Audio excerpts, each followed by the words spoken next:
എല്ലാവർക്കും നല്ല നമസ്കാരം. നമ്മുടെ ദേശീയപാത നിർമ്മാണവുമായി ബന്ധപ്പെട്ട് ഇന്ന് കണ്ട ഏറ്റവും നെറുകെട്ട പരിപാടി, നമ്മുടെ കൊരട്ടി ജംഗ്ഷനിൽ ടേക്ക് എ ബ്രേക്ക് ഉണ്ട്. ആ കെട്ടിടത്തിൻ്റെ അവിടെ നിന്ന് തൊട്ട് നമ്മുടെ മധുര കോട്ട്സിൻ്റെ ഗ്രൗണ്ടിനോട് ചേർന്ന് അങ്ങോട്ട് തെക്കോട്ട് മണ്ണെടുത്തിരിക്കുകയാണ്. ഒരു 10-15-20 മീറ്റർ നീളത്തിലും വീതിയിലും. ഇത് ആരാണ് ഇവർക്ക്, ഈ ദേശീയപാത നിർമ്മാണ അധികൃതർക്ക് ഈ മണ്ണെടുക്കാനായിട്ട് ഇത് കൊടുത്തിട്ടുള്ളത്? ഈ മണ്ണെടുത്തിട്ട് ഇത് എവിടേക്ക് കൊണ്ടുപോയി? ഇതുമായി ബന്ധപ്പെട്ട് അവിടെ വാർഡ് മെമ്പറും സേവ് കൊരട്ടിയുടെ ഭാരവാഹികളൊക്കെ വന്ന് മാധ്യമപ്രവർത്തകരും വന്നു കഴിഞ്ഞപ്പോൾ ഇതുമായി ബന്ധപ്പെട്ട് അവർ പറഞ്ഞത്, അവരാദ്യം തെറ്റും പുറത്തൊക്കെ പറഞ്ഞു.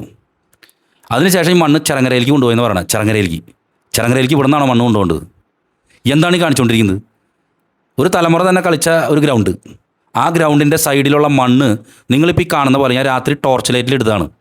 ഈ രാത്രി മുഴുവനും ഈ മണ്ണ് വാരി, ഈ ഇത്രയധികം മണ്ണ് മുഴുവൻ എടുത്ത് ആ ബാഗിന് ഇടിയും.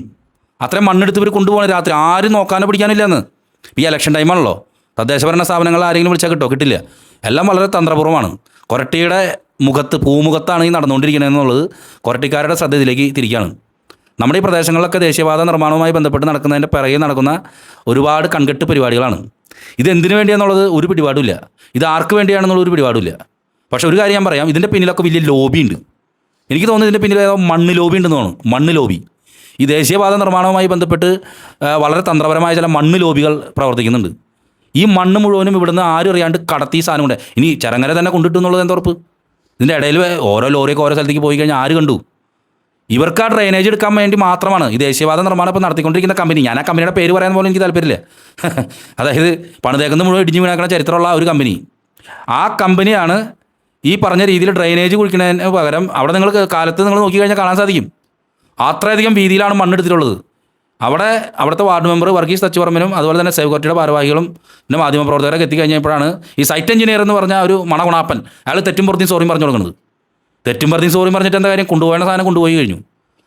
അപ്പോൾ ഇത് ദേശീയപാത നിർമ്മാണം എന്ന് പറയുന്നത് ജനങ്ങൾക്ക് ഏറ്റവും വലിയ ദുരന്തമാണ് ഇപ്പോൾ നൽകിക്കൊണ്ടിരിക്കുന്നത്. അതായത് ബ്ലോക്കുകൾ വീണ്ടും ആരംഭിച്ചു കഴിഞ്ഞു. നിങ്ങൾ നോക്കിയാൽ ഈ മുരിങ്ങൂർ ഭാഗത്തൊക്കെ ഇപ്പോഴും ഓരോ ദിവസം നല്ല ബ്ലോക്കാണ്. ഈ ബ്ലോക്ക് എങ്ങനെ ഉണ്ടാവുന്നു? ശരിക്കും പറഞ്ഞാൽ ഇവിടുത്തെ പണി എത്രയും പെട്ടെന്ന് തന്നെ പൂർത്തീകരിച്ചിട്ട് വേണ്ട അടുത്ത സ്ഥലത്തേക്ക് പോകാൻ. ഇവിടെ ബ്ലോക്ക് നിൽക്കുന്നു, അതിൻ്റെ ഇടയിലാണ് കൊരട്ടിയിൽ കുഴിക്കൽ തുടങ്ങുന്നത്. ഇനി എന്തൊക്കെ ബ്ലോക്കുകൾ എവിടെയൊക്കെ ഉണ്ടാവുന്നുള്ള ഒരു പിടിപാടില്ല.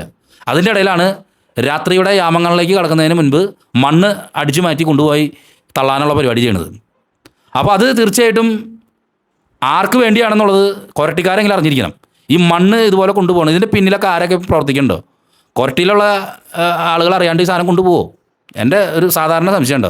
ആ ഗ്രൗണ്ടിൻ്റെ സൈഡ് ഭാഗം മൊത്തം അവരെടുത്തേക്കണം. ആ ഗ്രൗണ്ടിൻ്റെ സൈഡ് മൊത്തം മണ്ണെടുത്ത് അവർ കൊണ്ടുപോകണം. ഇന്ന് രാത്രിയോടുകൂടി ഉണ്ടായ സംഭവമാണത്. ദേശീയപാത നിർമ്മാണവുമായി ബന്ധപ്പെട്ട് നിങ്ങൾ ശ്രദ്ധിച്ചോ, നിങ്ങളുടെയൊക്കെ പ്രദേശങ്ങളിൽ നിന്ന് ഇതുപോലെ മണ്ണ് ഏത് സമയം വേണമെങ്കിലും കൊണ്ടുപോകാം. എവിടേക്കാണ് കൊണ്ടുപോകണമെന്ന് അവർ പറയുന്നത് വിശ്വസിച്ചിരിക്കാൻ നമുക്ക് സാധിക്കുള്ളൂ. ഇത് അതീവ ഗുരുതരമായ പ്രശ്നമാണ്. കൊരട്ടിയിലെ നിലവിലെ തദ്ദേശഭരണ സംവിധാനങ്ങളിൽ ഇടപെടണം, MLA ഇടപെടണം, MP ഇടപെടണം. MP എത്രയും പെട്ടെന്ന് ഇടപെടേണ്ട സംഭവമാണ്. അതുമാത്രമാണ് എനിക്ക് പറയാനുള്ളത്. മണ്ണടി ഇവർ ഇത്രയും പേര് ഇടപെട്ടതുകൊണ്ട്, ആ പഴയ വാർഡ് മെമ്പർ അടക്കമുള്ള ആളുകൾ അവിടെ വന്ന് ഇടപെട്ടതുകൊണ്ട് ഈ നിലവിലുള്ള മണ്ണിൻ്റെ അടി അവിടെ നിന്നു, കോരലും നിന്നു. ഗ്രൗണ്ടിൻ്റെ മുകളിലേക്കൊക്കെ കയറി കോരൽ തുടങ്ങി. ഇവിടെ കോരൽ കഴിയാണ്ട് മുകളിലേക്കും കയറി.